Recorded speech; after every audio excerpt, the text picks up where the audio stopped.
मैं doctor PK. Gupta, clinical pathologist near SGPGI and member UP medical council. 4 फरवरी आज विश्व cancer दिवस है और कैंसर की जागरूकता और liquid based cytology as well as cervical cancer की जागरूकता के संबंध में आज हम बात करने वाले हैं। और हमारे साथ मौजूद हैं डॉक्टर मंजूषा, जो कि विगत 30 सालों से गायनिक की क्लिनिकल प्रैक्टिस में हैं। वर्तमान में ये मैक्स हॉस्पिटल में है और डॉक्टर साहब का अपना क्लिनिक है, मोमेंट्स क्लिनिक नियर एसजीपीजीआई। स्वागत है डॉक्टर साहब। मैं चाहूँगा कि अपना परिचय हमारे दर्शकों को दें। नमस्कार, मैं डॉक्टर मंजूषा, बाकी तो डॉक्टर साहब ने बता ही दिया है। और मुझे लगता है कि मेरे को जो एक एम मैं कहती हूँ ये है कि लेडीज़ अपने हेल्थ के विषय में अधिक से अधिक जागरूक रहें और हम लोग ट्रीटमेंट से ज़्यादा प्रिवेंशन के तरफ काम करें, तो समाज की भी प्रगति होगी और लोगों का भी उत्थान होगा। चूँकि वर्ल्ड कैंसर डे है तो ये डे आता ही है कि लोगों को अवेयर करना, कम्युनिटी ऑन्कोलॉजी को प्रमोट करना, क्योंकि कैंसर का बर्डन बढ़ते ही जा रहा है। विशेष रूप से महिलाओं में अगर देखा जाए तो ब्रेस्ट कैंसर के बाद सबसे बड़ा बर्डन जो है वो कार्सिनोमा सर्विक्स का है। तो इस विषय में सरकार भी जागरूक है और गायनिकोलॉजिस्ट साहब जैसे लोग भी काफ़ी अवेयर हैं। एज ए पैथोलॉजिस्ट हम लोग भी सपोर्ट करने को तैयार हैं।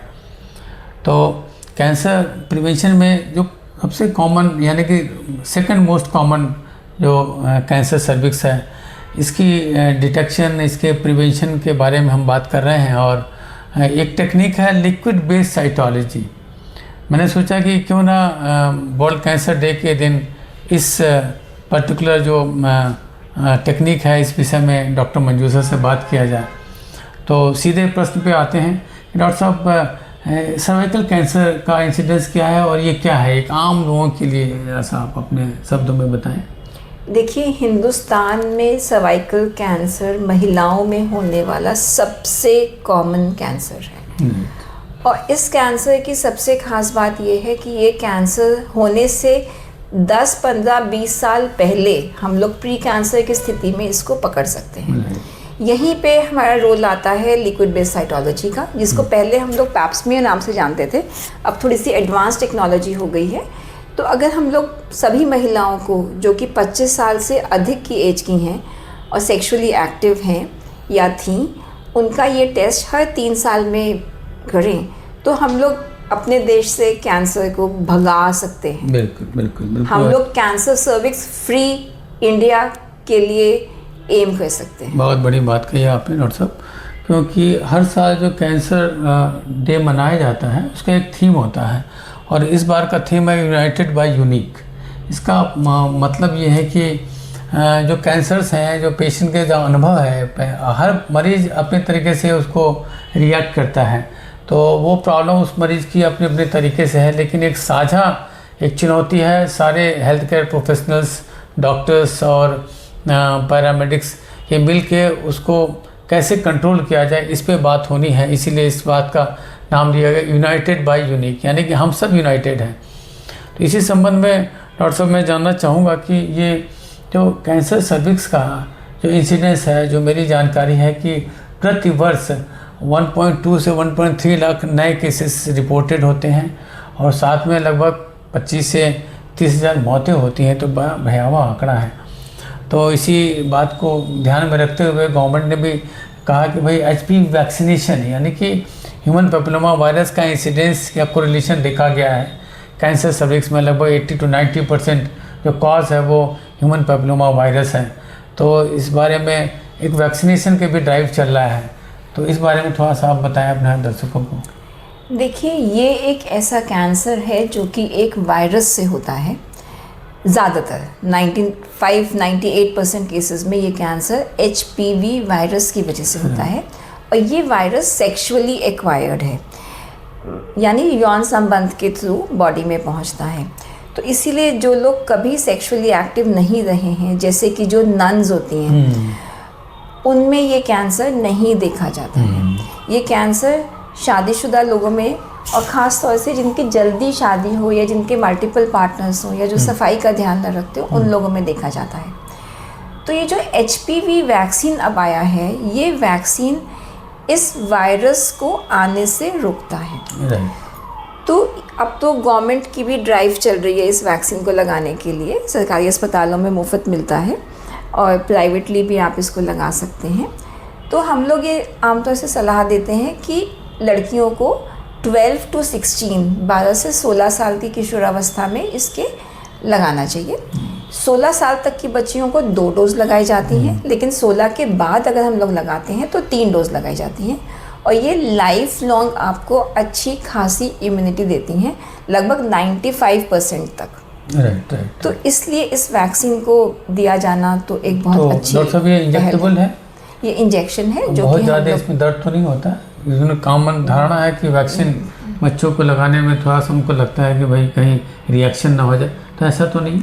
मुझे लगता है जितना मच्छर काटने में पता चलता है उतना ही वैक्सीन लगने में पता चलता है। तो डॉक्टर साहब ये जो LBC है, लिक्विड बेस्ड साइटोलॉजी है, इसका एडवांटेज जो पुराने समय में हम लोग करते थे पैप स्टेनिंग, पैप स्मीयर, तो उससे किस मामले में बेहतर है ये? देखिए, LBC पैप स्मीयर के मुकाबले ज़्यादा एक्यूरेट है, और एज अ पैथोलॉजिस्ट आप ज़्यादा अच्छा समझ सकते हैं कि आपको पैप स्मीयर की जब आप स्लाइड्स रीड करते थे उसमें आपको बाकी के सेल्स और सेल्स टेढ़े मेढ़े उल्टे सीधे ज़्यादा दिखते थे, और आपको कैंसर के प्री कैंसर के सेल्स पहचानने में ज़्यादा दिक्कत होती रही होगी। जबकि जो लिक्विड बेस्ड साइटोलॉजी है उसमें हम सेल्स को एक लिक्विड में डालते हैं, आप उनको सेंट्रीफ्यूज करके फिर आप स्लाइड बनाते हैं, तो ज़्यादा साफ स्लाइड बनती है और आप बीमारी जल्दी अच्छी पकड़ पाते हैं। बिकॉज आप लोगों ने इस चीज़ को प्रमोट किया है तो पैथोलॉजी लैब्स भी इसमें आगे आ रहे हैं, क्योंकि इसमें जो स्लाइड बनती है बड़ी मोनोलेयर स्लाइड बनती है, मॉर्फोलॉजी बड़ी एक्यूरेट होती है, और जो भी कोई भी प्री कैंसर सेल्स हैं या डिस्प्लास्टिक सेल्स हैं वो अच्छी तरीके से पहचान में आ जाते हैं। डॉक्टर साहब मैं जानना चाहूँगा कि ये जो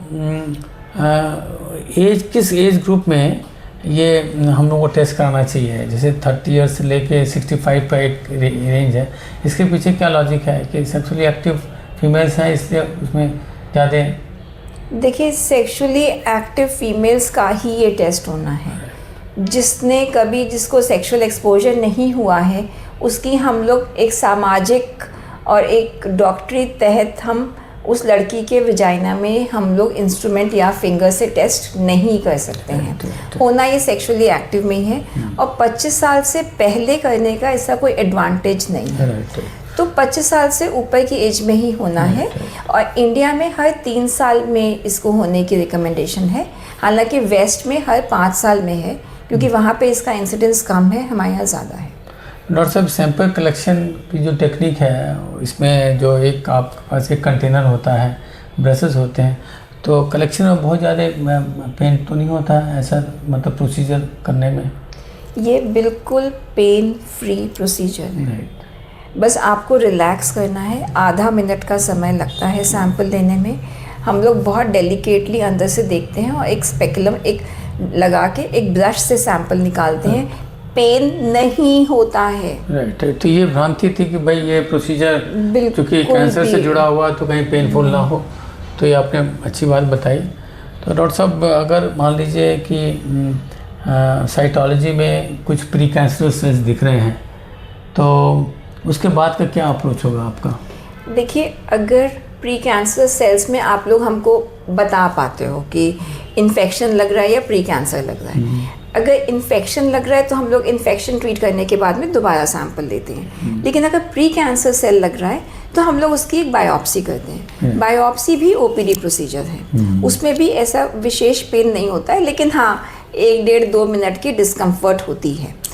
और बायोप्सी में अगर भगवान ना करे कैंसर कंफर्म होता है तो अच्छी बात यह है कि हम कैंसर को बिगड़ने के बहुत पहले, बहुत छोटी अर्ली स्टेज में हम लोग पकड़ पाते हैं। तो जाहिर है ट्रीटमेंट आसान भी होता है और ट्रीटमेंट ज़्यादा सफल भी होता है। राइट। इसी क्रम में आपसे बात करना है कि डॉक्टर साहब ये जो ह्यूमन पेपिलोमा वायरस जो DNA वायरस है, तो जब आप LBC का सैंपल लेते हैं तो उसी फ्लूइड में हम HBV DNA भी कर सकते हैं? बिल्कुल। HBV DNA हालांकि कॉस्टली है, लेकिन अगर पेशेंट अफोर्ड करें तो दोनों टेस्ट एक ही सैंपल में हो सकता है। एक्चुअली बहुत अच्छा आपने बात उठाया कि उसी सैंपल में, उसी ब्रश से, उसी लिक्विड में डालने पे हमें सिर्फ लिखना है कि आपको HPV भी देखना है और आपको LBC भी देखना है। और HPV में जो एक्सटेंडेड आजकल आ गए हैं उसमें मेरे ख्याल से आप लोग 10 या 12 सीरोटाइप्स को देख लेते हैं। तो स्पेशली जैसे कोई अगर सेक्सुअली मल्टीपल पार्टनर्स हैं या जिनके पास पहले से हम लोग को बॉर्डरलाइन पैथोलॉजी मिल रही है, मतलब शक, ना तो कैंसर दिख रहा है ना तो नहीं दिख रहा है, तो स्पेशली इस तरह के केसेस में हम लोग HPV भी साथ में करते हैं और 6 महीने के बाद हम लोग रिपीट करते हैं।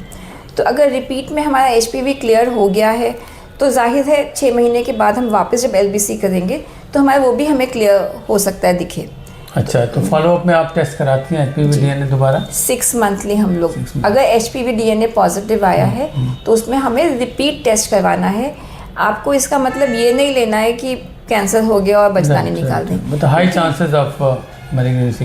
नो, एक्चुअली HPV एक ऐसा वायरस है जो कि सेल्फ लिमिटिंग है। राइट। 80% केसेस में 6 महीने बाद के रिपोर्ट में वायरस गायब हो जाता है। ओके। अगर वो गायब नहीं होता है तो वो 10 साल बाद कैंसर की लाइन पे पहुंचता है। ओके। तो डॉक्टर साहब, ये जो प्रिवेंटिव आपने बताया वैक्सीन, अगर बाद में अगर लगवाते हैं कुछ लोग आफ्टर 15 ईयर्स 17 ईयर्स, तो क्या उसका एडवांटेज है क्या? 3 डोजेस का रिकमेंडेशन? बिल्कुल है। देखिए, सबसे अच्छा तो ये है कि सेक्सुअली एक्टिव होने के पहले लग जाए तो कंप्लीट प्रोटेक्शन मिलता है। लेकिन अगर उसके बाद भी लगता है तो भी उसमें बहुत फ़ायदा है, क्योंकि आपका उस टाइम का जो अर्ली ईयर्स का आपका अनप्रोटेक्टेड रहा, लेकिन उसके आगे तो आप प्रोटेक्ट हो गए ना HPV वायरस के आने से। जब वायरस नहीं आएगा, वायरस बॉडी में नहीं थमेगा, तो जाहिर है कैंसर सर्विक्स भी होने के चांसेस बहुत बहुत कम हो जाएंगे। ओके। डॉक्टर साहब, अगर एक बार डायग्नोज हो गया सपोज, इससे high chances of high grade intraepithelial lesion, फिर आप बायोप्सी करेंगे? पैप्समियर में अगर आपने कहा कि हाँ हमें शक के सेल्स लग रहे हैं तो हम बायोप्सी करेंगे। राइट। तो इसका ट्रीटमेंट प्रोटोकॉल क्या है? आई थिंक बहुत अगर एक्सटेंसिव नहीं है, फैला हुआ है, लोकल एरिया में अगर स्प्रेड है, तो कैसे आप प्रोसीड करते हैं इसमें? देखिए, एक होता है इंट्राएपिथेलियल न्यूप्लेसिया, मतलब सेल्स के अंदर कैंसर है लेकिन वो सेल के बाहर नहीं निकला है। तो उसमें तो हम लोग बहुत ही कंजर्वेटिव प्रोसीजर्स भी कर सकते हैं, स्पेशल सिचुएशंस, स्पेशल टेक्निक्स को लेके, जिसमें कि कभी कभी यूट्रस भी बचा सकते हैं। लेकिन अगर कैंसर सेल्स से डीप चला गया है तो हम लोग को यूट्रस निकालना पड़ता है। अच्छा। लेकिन और इसके आगे की जो स्टेज होती है वो तब आती है जब हमने पेशेंट को LBC के प्रोटोकॉल पे नहीं रखा हुआ है, कि हमें पेशेंट पता ही इतना लेट चला कि उसको गंदा पानी जाने लगा, खून जाने लगा, मवाद जा रहा है, तो वो बीमारी तब तक फैल चुकी होती है। तो उसमें हम लोगों को पूरा यूट्रस निकालना है या रेडियोथेरेपी, कीमोथेरेपी करनी है, तो वो स्टेज 2, 3, 4 के केसेस होते हैं। हमारे तो पर्पस ही यही है LBC का और वैक्सीनेशन का, कि हम लोग स्टेज 1 या उससे भी पहले पेशेंट को पकड़ लें, जिससे कि हमें आगे जाने वाली खराबियां ना, क्योंकि स्टेज 3, 4 में तो फिर बहुत चैलेंज बढ़ जाता है, मरीज चैलेंज हो जाता है, और बिना टिश्यू डायग्नोसिस के आगे प्रोसीड नहीं कर सकते हैं। तो यहाँ पे जो हम लोगों का जो मेन पर्पस था LBC के बारे में बात करने का, वो ये था कि हम कैंसर होने ही ना दें, और उसको अगर कैंसर होने की संभावना है तो हम बहुत अर्ली स्टेज में उसको पिकअप कर लें। आई थिंक ये हम लोगों का मोटो है, हम लोगों का उद्देश्य है। और चूँकि वर्ल्ड कैंसर डे का पर्पज़ यही है कि लोगों को अवेयर किया जाए, और कैंसर से डरने की ज़रूरत नहीं है, क्योंकि कैंसर अब कोई ऐसा बहुत गंभीर समस्या नहीं है अगर इसको अर्ली डायग्नोज कर लिया गया तो, क्योंकि मॉडलिटीज़ बहुत ही स्ट्रॉन्ग आ गए हैं, काफ़ी प्रोफेशनल्स इसमें काम कर रहे हैं।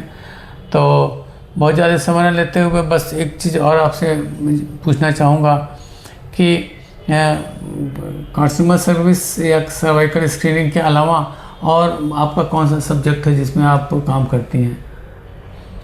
महिलाओं के हेल्थ से, रिप्रोडक्टिव हेल्थ से जुड़े लगभग सभी सिचुएशंस में हम काम करते हैं। और आज क्योंकि हम लोग कैंसर के विषय में बात कर रहे हैं, तो एक स्तन का कैंसर ऐसा है जो कि काफ़ी कॉमन है, वर्ल्ड वाइड कॉमनेस्ट कैंसर स्तन का कैंसर है। तो उसको भी डायग्नोज करना बहुत आसान है। आई थिंक काफ़ी केसेस तो आप ही के पास आते होंगे इस तरीके से, एक्चुअली स्तन के कैंसर के एज अ गायनिकोलॉजिस्ट हमारे पास आते हैं। तो हम लोग उसकी, अगर हम बचाने की आज बात करें, तो हम लोग सभी लड़कियों को, छोटी स्कूल गर्ल्स से लेके मिडिल एजड एंड एल्डरली, सबको हम लोग कहते हैं कि महीने में एक बारी खुद से अपने सीने को आप जांच लें। वो बहुत आसान है। आप शीशे के सामने खड़े होंगे नहाते टाइम, और आप अपने पूरे सीने को ऐसे हाथ से यूँ गोल गोल घुमा के देखेंगे, जिसको हम लोग ब्रेस्ट सेल्फ एग्जामिनेशन कहते हैं। और महीने में एक बार ही करने से आपको क्या होगा, कभी भी आपको गठीलापन महसूस होगा तो आप डॉक्टर के पास जाएंगे, और छोटी स्टेज में आप उन गांठों को डायग्नोज करवा पाएंगे और इजीली आपका ट्रीटमेंट हो जाएगा। ओके, क्योंकि अब तो प्रोसीजर अवेलेबल है, FNAC very safe procedure, mammography भी एडवाइस करते हैं। तो अर्ली डायग्नोसिस में सर्वाइवल 99% है, ऐसा मोर देन 99% देखा गया है। बिल्कुल। तो आई थिंक जागरूकता ही एक तरीके से बचाव है, और कैंसर होने ना पाए ये हम सबका प्रयास है। तो स्क्रीनिंग टेस्ट का पर्पज़ यह है कि हम आज की स्क्रीनिंग और कल की सुरक्षा। इसी के साथ मैं आपसे चाहूँगा कि आप हमारे दर्शकों को एक संदेश दें कि वर्ल्ड कैंसर डे किस तरीके से लोग मनाएं, और क्या संदेश आपका होगा? महिलाओं को अपनी सेहत का ध्यान रखना है। कैंसर संबंधित में, जैसे मैंने बताया, खुद से महीने में एक बार ही अपने सीने को छू के देखना है।